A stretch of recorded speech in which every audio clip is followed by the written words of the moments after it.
کہ ہم کون سی نماز پڑھنے جا رہے ہیں. مثال کے طور پہ مغرب کا ٹائم ہے اور ہم تہجد کی نماز کی نیت کر کے بیٹھے ہیں، تو نماز ہماری ہوگی. جو ٹائم کی نماز، جس وقت کی نماز ہم پڑھنے جا رہے ہیں، وہ ہمارے ارادے میں ہونی چاہیے کہ ہم کون سی وقت کی نماز پڑھنے جا رہے ہیں، یہ ہمارے علم میں ہونی چاہیے. ٹھیک ہے؟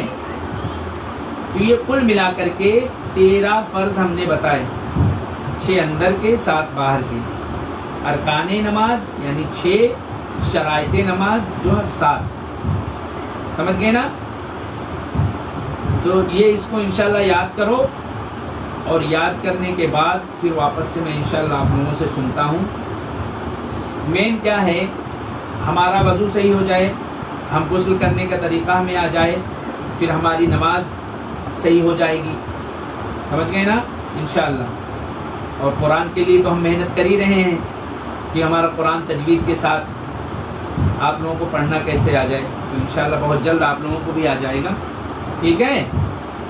تو انشاءاللہ محنت کریں گے اور اس کو یاد کریں گے.